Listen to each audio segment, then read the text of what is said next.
पाकिस्तान के प्रधानमंत्री शहबाज शरीफ भारतीय वायुसेना की मिसाइल से बाल बाल बचकर भाग निकले हैं।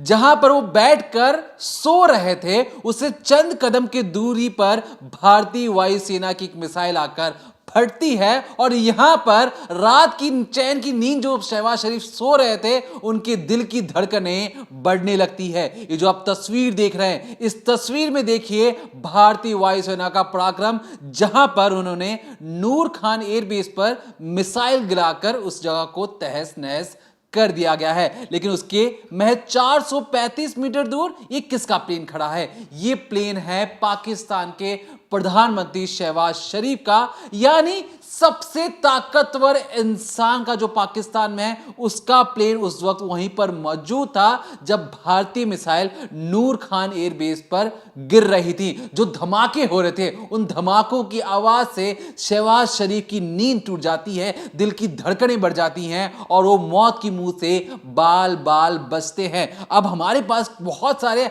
ऐसे सबूत हैं जिस सबूत के बावजूद भी ये जो पाकिस्तान के प्रधानमंत्री हैं, टीवी पर आकर किस तरीके से बयानबाजी कर रहे थे कि देखिए हमारी जो पाकिस्तानी सेना है वो जीत चुकी है। अब ये तस्वीर, ये सबूत चीख चीख कर बता रही है कि खुद पाकिस्तान के प्रधानमंत्री भी सेफ नहीं थे और भारतीय वायुसेना ने वार्निंग देने के लिए उन्हें सिर्फ मोहरा बनाकर छोड़ दिया गया है। और जिस तरीके से जो बातें सामने आ रही हैं, बताएंगे इस डिकोडिंग क्राइम के अंदर, लेकिन बताएंगे किस तरीके से पाकिस्तान में जितने भी आतंकवादी मर रहे हैं, उनके परिवार को पाकिस्तानी सरकार माला माल या कहें करोड़पति बनाने लग रही है। क्यों ऐसी बातें हम कर रहे हैं? क्योंकि आपने देखा होगा हमारे देश में कौन बनेगा करोड़पति खेला जाता है, एक टीवी प्रोग्राम शो है। लेकिन पाकिस्तान में अगर आप आतंकवादी बनते हैं और उसके बाद अगर भारतीय सेना द्वारा आपकी मौत हो जाती है, तो पाकिस्तानी सरकार आपको रातों रात करोड़पति बना देगी। एक आतंकवादी का नाम लेकर बताएंगे जिस आतंकवादी को महज 14 करोड़ रुपए मिलेंगे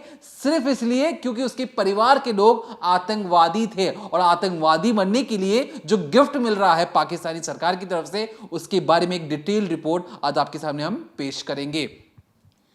तो सबसे पहले आपको समझना होगा कि आखिर हम ये ऐसा क्यों कह रहे हैं कि जिस वक्त भारतीय सेना ने 10 तारीख को मिसाइल गिराई नूर खान एयरबेस के पास, वहाँ पर शहबाज शरीफ मौजूद थे। पाकिस्तानी प्रधानमंत्री मरते मरते बचे हैं, ये बातें क्यों सामने आ रही हैं? तो आप सबसे पहले इस तस्वीर को ज़रा गौर से देखिए। इस तस्वीर में आपको, जैसा स्टार्टिंग में दीपक ने बताया, कि जो एयरबेस है उससे करीब करीब 435 मीटर पर एक प्लेन खड़ा हुआ दिख रहा है। अब वो प्लेन शहबाज शरीफ का है, ये कैसे पता लगता है? तो देखिए, इसकी शुरुआत होती है 5 तारीख से, जब 22 तारीख को पहलगाम का अटैक होता है, 22 अप्रैल को। उसके बाद हिंदुस्तान के तेवर तख्त होते हैं और वो साफ तौर पे कहते हैं कि हम आतंकवादियों को नहीं सहेंगे, उनकी जो जितने भी गढ़ हैं मिट्टी में मिलाए जाएंगे। 7 तारीख की आधी रात को एयर स्ट्राइक की जाती है, हर 9 टेरर कैंप को उड़ाया जाता है और इसके से पहले ही जो तनातनी थी दोनों देशों की वो चलती रहती है। तो ऐसे में 5 तारीख को एक फ़ोटो आप देखिए, ये सारी आपको मिल जाएंगी फ्लाइट रडार पर। अगर आपको लगे कि हम झूठ बोल रहे हैं तो आप खुद फ्लाइट रडार पर जाकर ये सारी चीज़ें चेक कर सकते हैं।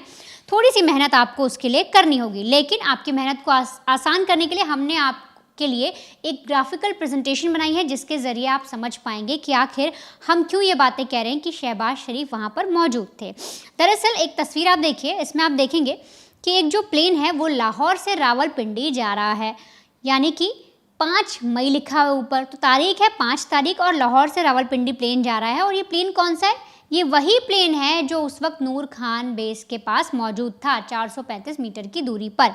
अब 5 तारीख को ये प्लेन यहीं रहता है, 6 को भी यही रहता है, 7 को भी यही रहता है जब टेरर कैंप पे अटैक होता है, 8 भी, 9 भी।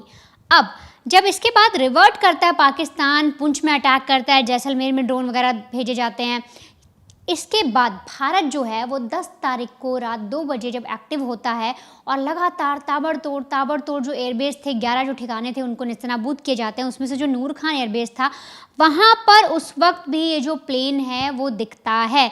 जब मिसाइल दागी गई तो अभी आप एक जो तस्वीर देख रहे हैं, जो स्टार्टिंग से हम आपको दिखा रहे हैं, इसमें आप देखिए कि जो एक रनवे बना हुआ है, रनवे के साथ ही हमने आपको जूम करके भी तस्वीर दिखाने की कोशिश कर रहे हैं कि एक छोटा सा प्लेन दिख रहा है, उसको हमने जूम करके आपके लिए एक साइड में उसकी तस्वीर को और एनालाइज किया है। अब उसी के बगल में आप देखिए 435 मीटर लिखा है और एक सर्कल बना हुआ है, एक गोला बना हुआ है। ये वही जगह है जहां पर मिसाइल गिरी थी और उसी के सीधे 435 मीटर पर आप अगर प्लेन देखेंगे तो वो प्लेन खड़ा हुआ है जिसमें बात कही गई शहबाज शरीफ के मौजूद होने की, या फिर इस बात के दावे किए गए कि पाकिस्तानी प्रधानमंत्री उस वक्त वहाँ मौजूद थे, या वो उस प्लेन में बैठे हुए थे, या वो वहीं से खड़े खड़े सारा मंजर, सारी तबाही अपने पाकिस्तान की देख रहे थे। अब ऐसा हम क्यों कह रहे हैं, तो देखिए जब फ्लाइट रडार में आप चेक भी करेंगे, आप इन चीज़ों को पता लगाने की कोशिश भी करेंगे, तो ये जो प्लेन है इसका कोड है PK02 यानी कि पाकिस्तान 02। अब ये जो कोड है ये इसलिए यूज़ होता है वहाँ पर, और ज़्यादातर जो PK02 कोड है वो पाकिस्तान के VVIPs के लिए यूज़ होता है, वहाँ के विदेश मंत्रालय हो गए, अफसर्स हो गए, और सबसे ज़्यादा यूज़ किसके लिए होता है, प्रधानमंत्री, यानी जो प्रधानमंत्री हैं वो PK02 कोड यूज़ करते हैं और इसी फ्लाइट, इसी प्लेन के ज़रिए वो इधर से उधर चलते हैं। तो इस चीज़ से आप ये चीज़ दिखती है कि वहाँ पर शहबाज शरीफ 5 तारीख को रावलपिंडी पहुँचे थे, नूर खान एयरबेस पे उनका जो ये प्लेन था वो तैनात था, और जैसे ही मिसाइल अटैक होता आप यूँ समझिए कि वो बाल बाल बचे हैं। अब 5 तारीख को आने के बाद 10 को अटैक होता है, 10 को प्लेन दिखता है, और फिर 11 तारीख को यही प्लेन दोबारा रावलपिंडी से, मतलब जहाँ ये मौजूद होता है वहाँ से लाहौर जाता है, फिर 12 तारीख को लाहौर से सियालकोट जाता है, और फिर शाम के टाइम सियालकोट से फिर से रावलपिंडी पहुंच जाता है। इसी प्लेन की बात हो रही है जिसका कोड है PK02, जिसे प्रधानमंत्री शहबाज शरीफ इस्तेमाल करते हैं। अब अगली तस्वीर आप देखिए, अब ये जो प्लेन है, यही प्लेन जो है इसका जो कोड नंबर होता है वो PK03 होता है, और फिर 13 तारीख को यानी 12 तारीख को जब ये प्लेन सियालकोट से रावलपिंडी पहुंच जाता है, तब इसी प्लेन के ज़रिए PK03 कोड के साथ ये जो प्लेन है ये पाकिस्तान से सीधे जाता है चाइना, और इसमें कौन बैठे होते हैं, उनके फॉरेन मिनिस्टर, जो चाइना में बातचीत करने जाते हैं, क्योंकि 10 तारीख को सीज़ फायर जब शाम 5 बजे ऐलान कर दिया गया था, उसके बाद भी पाकिस्तान मान नहीं रहा था। बहुत सी खबरें ये भी आई कि जब नूर खान एयरबेस पे अटैक किया गया तब वहाँ पर कुछ ऐसा विस्फोट हुआ है जिससे पाकिस्तान की अब हालत ख़राब है। न्यूक्लियर रप्चर की बात भी सामने आ रही है कि न्यूक्लियर भी रप्चर हो गया है। अब ऐसे में विदेश मंत्री का चाइना जाना, उसके बाद इजिप्ट का एक प्लेन दिखना जो चाइना के ज़रिए ही पाकिस्तान पहुंचा, जिसमें कहा गया बोरोन हो सकता है जो छिड़काव कर रहा है ताकि रेडिएशन ना फैले, तो ये सारी चीज़ें उन सभी बातों को कहीं ना कहीं हवा दे रही हैं। पाकिस्तानी मीडिया हो या पाकिस्तानी सरकार हो, वो सारे दावे तो कर रहे हैं पर वो इस तरीके से आपको तस्वीरें नहीं दिखा रहे होंगे। किसी भी फ्लाइट रडार के ज़रिए, किसी भी कॉन्फ्रेंस में आपने नहीं देखा होगा कि पाकिस्तानी सेना ने आपके सामने कोई तस्वीर रखी हो। यहाँ तक कि जो उनके एयर मार्शल हैं वो साफ तौर पे कहते हैं कि हमने उनका आदमपुर एयरबेस उड़ा दिया, लेकिन वहीं पर प्रधानमंत्री जो मोदी हैं वो पहुँचते हैं और दिखाते हैं कि हमारा जो एयरबेस है पूरा का पूरा सही सलामत है।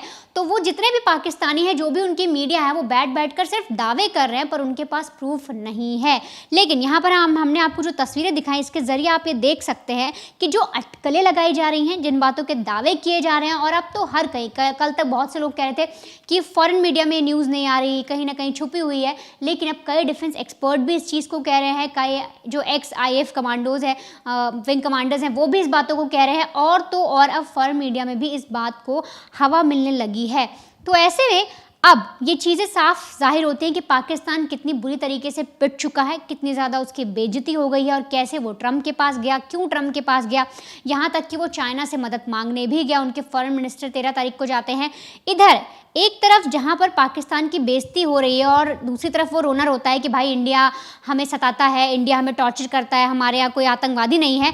तो वहीं अब इसका सबसे बड़ा सबूत देखिए, जो पाकिस्तानी प्रधानमंत्री हैं शहबाज शरीफ, उनके फेसबुक पर 13 तारीख को, मतलब जब चाइना पर वो प्लेन गया था चाइना में, उसी तारीख को 13 तारीख को रात को करीब 12:44 और 41 मिनट के आसपास एक पोस्ट किया जाता है जिसमें साफ तौर पे लिखा जाता है कि जो भी शहीद हुए हैं, यानी 9 तारीख को हिंदुस्तान ने जो 7 तारीख को माफ़ करेगा, जो 9 टेरर कैंप उड़ाए हैं, उसमें जितनी भी जगह निस्तनाबूद हुई है, जो भी लोग मारे गए हैं, उनको बाकायदा मुआवजा दिया जाएगा, वो भी 1-1 करोड़ का, हर एक इंडिविजुअल को। मतलब कि मान लीजिए कि जैसे कि जो आतंकी मरा है उसके परिवार में उन्हें 1 करोड़ रुपए मिलेंगे, अगर आपके परिवार से 2 आतंकी मरे तो आपको 2 करोड़ मिलेंगे।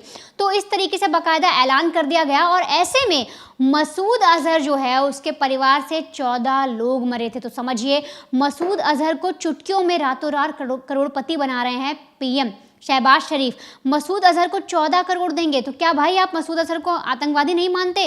क्या बहुत बड़ा सेना का सिपाही है वो, आईएसआई का चीफ है वो? तो आप समझिए कि जो हमेशा रोना रोते हैं, डंका पीटते हैं कि हम दहशतगर्दी से परेशान हैं, वो खुद वहाँ के टेरर कैंप को दोबारा खड़ा करने के लिए पैसे दे रहे हैं, फंडिंग प्रोवाइड कर रहे हैं। लोन लिया गया है आईएमएफ से और उस पैसे का यूज़ कहाँ हो रहा है? देश की तरक्की में नहीं, बल्कि फिर से आतंकवाद को बढ़ावा देने में हो रहा है। जो आतंकी मर गए उनके परिवार को और पैसा दो, 1-1 करोड़ रुपए दो, ताकि वो और फल फूल जाएं।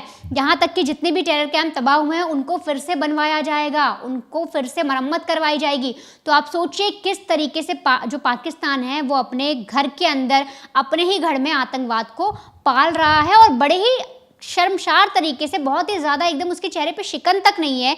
सोचिए पाकिस्तान किस तरह से दुनिया के सामने अपने आप को दिखाता है, लेकिन अंदर ही अंदर वो एक ऐसी, आप समझिए, जहर को बो रहा है जो उसको, ना सिर्फ उसको बल्कि आसपास के देश को भी खोखला कर सकता है। इस तरीके से वो आतंकवाद को बढ़ावा दे रहा है, और इसीलिए साफ तौर पे ऐलान किया गया है कि जो भी लोग मरे हैं उनको हम 1-1 करोड़ देंगे, और साथ ही जो घायल हुए हैं उनके परिवार को 10 से 20 लाख रुपए दिए जाएंगे। तो ये साबित करता है कि पाकिस्तान किसी और के साथ नहीं खड़ा, बल्कि वो अपने आतंकवादियों के साथ हमेशा खड़ा हुआ है। देखिए, ये जो आतंकवादी हैं, इनके जो लोग मरे हैं आतंकवादियों में, जिनको शहादत के नाम पर पाकिस्तान संबोधित भी कर रहा है, 1 करोड़ रुपए देने की बात है, लेकिन जिसके घर टूटे हैं, कहा यह जा रहा है कि उनको 8 से 9 करोड़ रुपए दिए जाएंगे। अब ऐसे में जितने भी टेरर कैंप थे, अगर वो आतंकवादी आके कहें कि देखिए मेरा तो जो टेरर कैंप था वही मेरा घर था, अब जितने भी आतंकवादी मरे हैं, अगर जो भारत की जो एजेंसियां हैं उन्होंने बताया कि लगभग 100 लोगों की मौत हुई है, तो 100 करोड़ रुपए तो देने ही देने हैं मरे से मरे हालत में। लेकिन अगर उनके घर तबाह हो गए तो एक एक शख्स को 8 से 9 करोड़ रुपए देने की बात कही जा रही है पाकिस्तानी सरकार की तरफ से। तो मतलब समझिए 100 लोग हैं तो 100 इंटू 9 कर लीजिए, 900 करोड़ रुपए ये हो गए। 100 करोड़ रुपए आपने उनको मुआवजा दे दिया, 1000 करोड़ रुपए आपने आतंकवादियों पर निछावर कर दिए। आपको आईएमएफ से कितना पैसा मिला? 11,000 करोड़ का, जिसमें से आपने 1000 करोड़ तो ऑफिशियली, मतलब डंकी की चोट पर फेसबुक पर तमाम जगहों पर बताकर आपने तो ये बता दिया कि हम 1000 करोड़ रुपए न्यूछावर कर रहे हैं इन लोगों पर। अब याद रखिए, ये थी ऑफिशियल स्टेटमेंट। पर्दे के पीछे कितने पैसा फूक रहे होंगे, पर्दे के आगे आके बोल रहे हैं कि हम 1-1 करोड़ रुपए दे रहे हैं, पर्दे के पीछे सोचिए तो हम निछावर कर देंगे।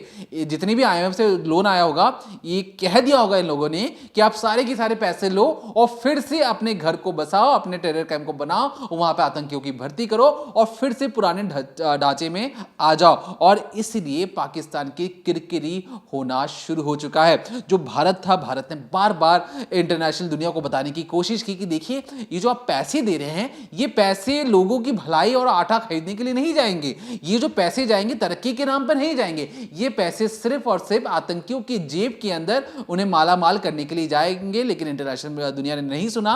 और क्यों नहीं सुना, उसकी पर्दे के पीछे की कहानी एक ये भी है कि देखिए, ये जो पाकिस्तान है बहुत बदमाश है, बदमाशी इसकी खत्म नहीं होती, शैतानियां खत्म नहीं होती हैं।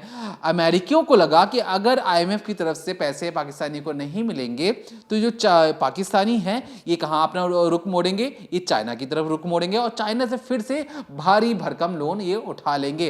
तो चाइना की तरफ इनका जो लोन है वो ज्यादा ना बढ़ जाए और चाइना की तरफ पाकिस्तान का झुकाव ज्यादा ना हो, जो कि पहले से है। इसलिए अमेरिकियों ने फैसला किया कि ठीक है, पैसे दे दिए जाएं, बावजूद इसके कि भारत विरोध करता रह गया, क्योंकि आईएमएफ में जो 18% के जो शेयर है वो सिर्फ और सिर्फ अमेरिकियों के पास हैं। बिना अमेरिकी हामी के पैसे उन तक पहुंच जाएं, वो भी उस देश में जिस देश से एक शख्स को पकड़ा जाता है, ओसामा बिन लादेन जैसे शख्स को, जिसने अमेरिका में कत्ले आम मचा दिया था, वैसा ही आतंकवादी जब आर्मी वालों के आगे खड़े होकर लोगों को फूल बरसा कर रहा था, तब कहीं ना कहीं जब भारत ने कहा कि ये देखिए, आपके लिए ओसामा बिन लादेन हो सकता है, हमारे लिए ये ओसामा बिन लादेन है, आप कैसे पैसे दे सकते हो, लेकिन बावजूद इसके किसी ने नहीं सुना। और अब वही चीज अब पूरी दुनिया देख रही है। अब ऑफिशियली डग्गे की चोट पर फेसबुक पर पोस्ट करके पूरी दुनिया को बताया जा रहा है। तो जितने भी लोग पढ़ सकते हैं और जिन लोगों ने पैसे दिए वो भी पढ़ ले और जान लें कि आपके पैसों का इस्तेमाल कहां पर हो रहा है।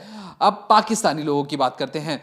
जिस तरीके से पाकिस्तानियों ने बार बार सोशल मीडिया पर कई तरह से तस्वीरें जारी की हैं जहां पर वो कह रहे हैं कि देखिए हमने भी आपके इलाके को ठिकाना बनाया, तो फोटोशॉप है। आपको बता दें भारत में कोई भी उनकी जो मिसाइल है किसी भी बेस पर आकर वो नहीं ठिक पाई। बीबीसी की खासतौर पर एक रिपोर्ट है कि किस तरीके से उनकी मिसाइल खेत में आकर बहुत बड़ा गड्ढा कर देती हैं। उस गड्ढे में जो हमारे किसानों को ही फायदा होना था, क्योंकि किसानों ने उस मिट्टी को उबड़ खाबड़ करना ही था, तो कह रहे थे कि पाकिस्तानियों ने आके कुदाली चला दिया अपने मिसाइल के जरिए, और उसके आसपास दूर दूर तक कोई कैंप नहीं है या मिलिट्री बेस नहीं है भारत का जहां पर वो मिसाइल आकर गिरी। पहली चीज।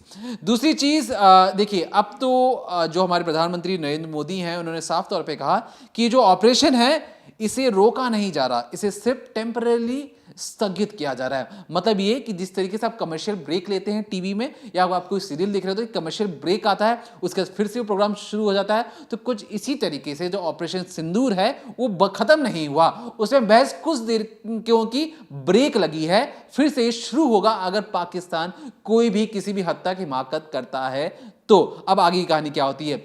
यहां पर ऑपरेशन बंद हुआ, वहां पर आतंकियों की शामत आना शुरू हो चुकी है। जिस तरीके से कल एक तस्वीर आती है, आतंकियों के जो गद्दार थे, हमारे देश के जो कश्मीर में रहने वाले वो गद्दार थे जो आतंकियों की मदद कर रहे थे, उन्हें चुन चुन कर मौत के घाट उतारा गया है और इस तरीके से मारा गया है कि जब गोलियां मारी गई तो उनका आधा शक्ल ही नहीं बचा। जिस शक्ल की जो तस्वीर आप मोस्ट वांटेड में देखते थे, इतने अच्छे तरीके से मारा गया है कि उन आतंकियों की फोटो देखकर तमाम जो मदद करने वाले लोग हैं आतंकियों की, वो दहशत में आ जाएं। और ये दहशत सिर्फ और सिर्फ आर्मी ने उन आतंकवादियों के अंदर पैदा की है। हमारे जवान किस तरीके से जश्न मना रहे हैं उसकी एक तस्वीर देखिए, फिर आगे की बात बताते हैं आपको। भारत माता की जय, भारत माता की जय, हर हर महादेव, हर हर महादेव, हर हर महादेव। तो देखा आपने, जो इंडियन आर्मी है वो उन आतंकवादियों को मारने के बाद किस तरीके से जश्न मना रही है, और ये सीधे तौर पर ये जो तस्वीरें हैं उन आतंकवादियों के दिल और दिमाग में, जहन के अंदर रूह तक कपा देने वाली जो तस्वीरें हैं, इनको देखकर आतंकवादी समझ चुके होंगे कि वो चाहे कहीं भी छुपे हो, इंडियन फोर्सेस आपको ढूंढ कर निकालेंगी। चाहे आप जहन्नुम के अंदर बैठे हो या किसी पाताल लोक के अंदर आराम से छुपकर बैठे हो, गुफा के अंदर छुप के बैठे हो, हर जगह से और आखिरी दम तक आपको खोजा जाएगा, ढूंढा जाएगा। अगर आप पाकिस्तान भी भाग गए हो तो आपको पता लग गया होगा कि पाकिस्तान के हर एक शहर भारतीय फोर्सेस के निशाने पर हैं। आपको लग रहा होगा कि नहीं हो सकता है, तो हमारी मिसाइलें उनके हर एक बड़े शहर के अंदर धमाका कर कर ये बता चुकी हैं कि हमारी पहुंच कहां तक है। तो कश्मीर की गुफाओं में आप हो या पाकिस्तान के किसी दूर सुदूर शहर में या कमरे के अंदर बैठे हो, हमारी फौज आप तक जरूर पहुंचेगी। और ये आतंकवादियों के लिए एक सबक होनी चाहिए कि अगली बार कोई भी ऐसी वैसी हिमाकत की तो आपकी जो मेहमान नवाजी है जो भारतीय सेना करेगी, उससे आप वंचित नहीं रहेंगे। आपको पता चल जाएगा कि भारतीय सेना आपके साथ क्या सलूक करेगी। तो फिलहाल के लिए देखते रहिए क्राइम तक।